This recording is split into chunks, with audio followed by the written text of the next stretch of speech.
सरस्वती जी की पूजा रखी है। क्यों रखी है मैं आपको समझाती हूँ। हमारा सेशन जो है अप्रैल से स्टार्ट हो जाता है और जुलाई स्टार्ट होते होते जुलाई से प्रॉपर बच्चे पूरी संख्या में अपनी आने लगते हैं। तो हम चाहते हैं कि जो अपनी पढ़ाई की शुरुआत है सब बच्चे आ रहे हैं, तो हम देवी सरस्वती जी को प्रणाम करके उनके साथ अपना विद्या अध्ययन शुरू करें। तो माँ सरस्वती आपके जीवन में, माँ सरस्वती की ही सबसे अहम भूमिका है।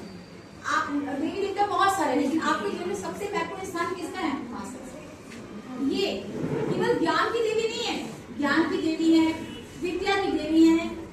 आपको अगर आगे बढ़ना है तो माँ सरस्वती ही आपकी मदद कर सकती है। और माँ सरस्वती केवल धूप दीप पूजा आरती नहीं मिलती है।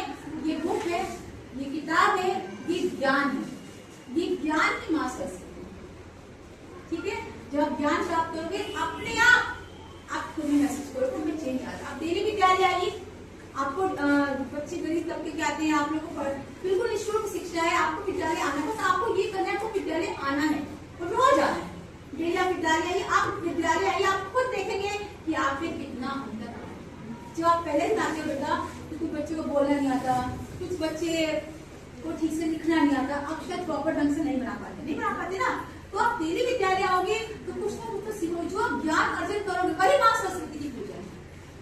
कोई जरूरी नहीं है कि सरस्वती जी की पूजा के लिए हम लोग जो सरस्वती पूजन होता है बच्चे उसमें नाचते हैं, गाते, रात भर पूजा होती है, गाने चलते हैं, वो पूजा नहीं है।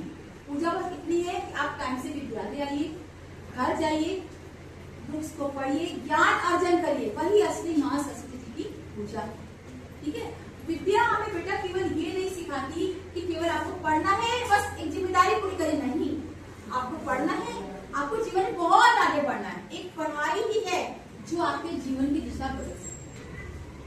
सरकारी विद्यालय मोस्टली गरीब घरों के बच्चे आते हैं ना, तो उन बच्चों को यदि उनके पापा मजदूर होते हैं, मतलब जितने पैसे नहीं होते बच्चे को पढ़ा सकते, ठीक है, तो वो मजदूर बाप भी चाहते हैं कि मैं मेहनत करके मेरे बच्चे आगे बढ़े, मेरे बच्चे पढ़े।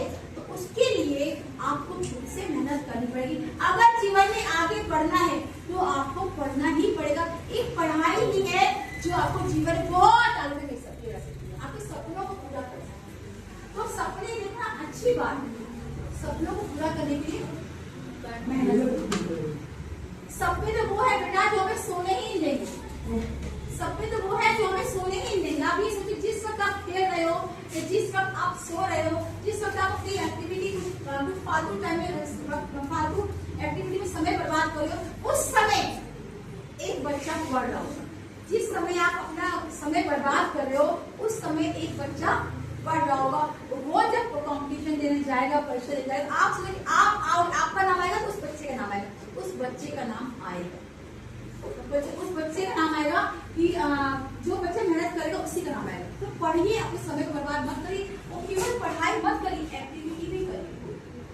ठीक है, खेल कूद करिए। जो पहले के गेम थे जो हमारे खत्म हो चुके हैं, ये लूडो है, कैरम है, ड्रॉन है, छुपन छुपाई है, उन खेलों का सिर्फ उन खेल को फिर से शुरू कर दीजिए। आज मोबाइल है, सब कुछ बंद कर दिया। मोबाइल में बच्चों को भी बैठा कर दिया, जिनका बच्चे बैठे गेम खेलते हैं। कहते हैं ना, मोबाइल अच्छी चीज है, बहुत नॉलेजफुल चीज है। आपको नहीं आ रहा पढ़ाई के लिए बहुत अच्छा साधन है, लेकिन उसका मिसयूज मत। 24 घंटे मोबाइल पर रील मत देखिए। रील देखने से क्या होता है बेटा, रील देखने से दिमाग जो है तो एकदम वैसा दिमाग भर जाता है। दिमाग को वो नहीं पता कि खाली हुए कि हम कुछ करें।